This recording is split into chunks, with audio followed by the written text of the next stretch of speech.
Buongiorno, oggi parliamo degli articoli indeterminativi, definite articles in English. First of all, che cosa sono gli articoli indeterminativi? What are they? In English they are a, an. And quando li usiamo? When do we use them? We use them when we talk about something indefinite, in general, something that hasn't been said before. Per esempio, this is a book. In italiano si dice questo è un libro. L'articolo indeterminativo è un. Doesn't it look and sound like something you already know? It looks like uno, the number. And the reason why it looks like uno is because the articolo indeterminativo is always singolare. Let's see some other examples. Un astuccio, un quaderno, uno zaino, una matita, un'agenda. Now, the first thing we need to do is figure out if these objects are femminile or maschile, according to the rules that we've already studied. So, un astuccio ends in O, so it is maschile. Un quaderno, same story, maschile. Uno zaino, again, maschile. Una matita instead è femminile. E un'agenda also femminile. Now we see that for maschile we have un or uno. And for femminile we have una or un with the apostrophe. Let's learn how to use them. Let's start with the feminine, femminile. As we said, we have either una or un with the apostrophe. The examples we saw are una matita or un'agenda.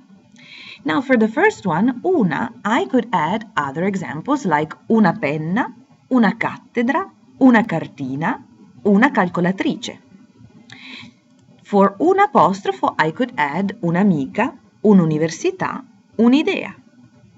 So can you look at these words for 30 seconds and try to figure out why we use una sometimes and why we use un with the apostrophe other times.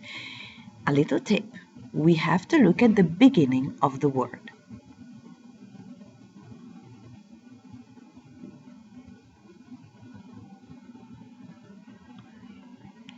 So if we look at the beginning of these words, what kind of letter are these? These are all consonanti. So for words that start with a consonante, we use una.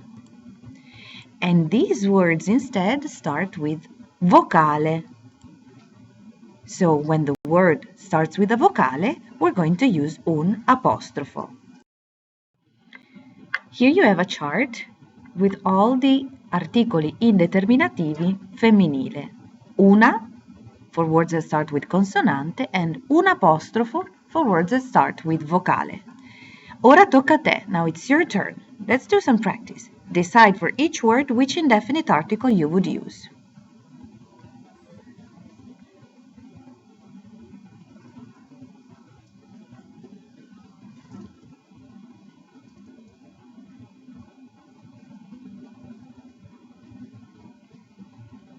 Molto bene.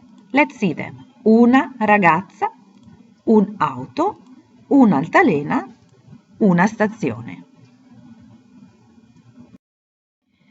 Parliamo del maschile. We already said that for maschile we have either un or uno. The examples we saw were un astuccio, un quaderno, uno zaino. Now for un, I could add other examples like un orologio, un libro, un banco, un signore. And for uno, I could say uno zoo, uno studente, uno stadio, uno schermo, uno gnocco, uno psicologo, uno yogurt, uno xilofono. Let's see if you can figure out again the rule. Why do we use un and why do we use uno?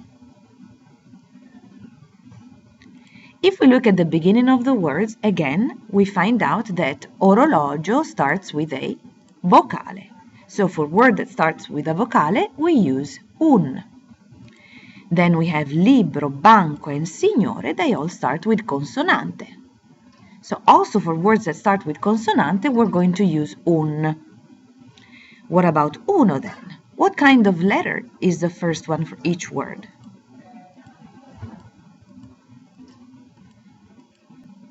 Aren't these all consonanti as well? So there has to be something different. Can you try and figure it out?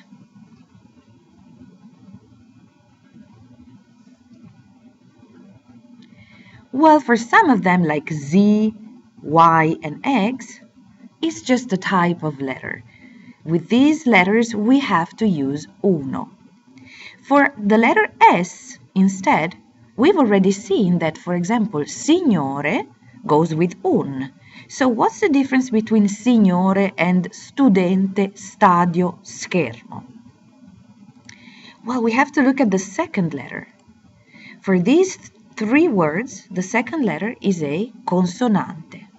So when it's a vowel, we use un. When it's a consonant, we use uno. Same thing for G, when it's followed by another consonant, and P, same thing. So instead of just saying a consonante, we should refer to these words as the weird ones. This is how I like to call them, because they are very special group of words. And for all these words, we need to use uno instead of un. Why is that? Well, for a very simple reason. It's very hard to pronounce these words. These consonants at the beginning are very hard to pronounce. So we need a vowel before that so we can prepare our mouth and our tongue to better pronounce these. Now here you have a chart that summarizes the rules for the maschile that we just saw. Un goes with vocale, un amico, and consonante, un quaderno. Most masculine words will go with un. Uno, instead, goes with the weird ones, the words that are maschile and start with Z, like uno zaino, S plus consonant, like uno studente, GN, like uno gnocco, PS, uno psicologo, Y, uno yogurt, X, uno xilofono. Ora tocca a te. Now it's your turn. Please put the correct indefinite article in front of each word.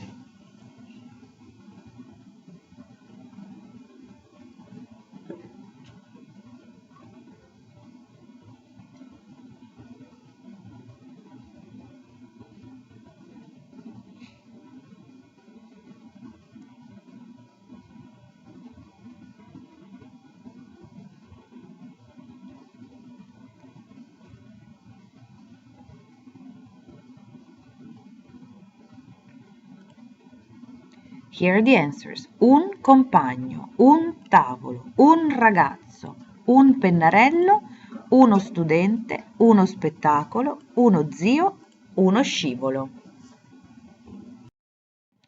Here you have a chart with both maschile and femminile.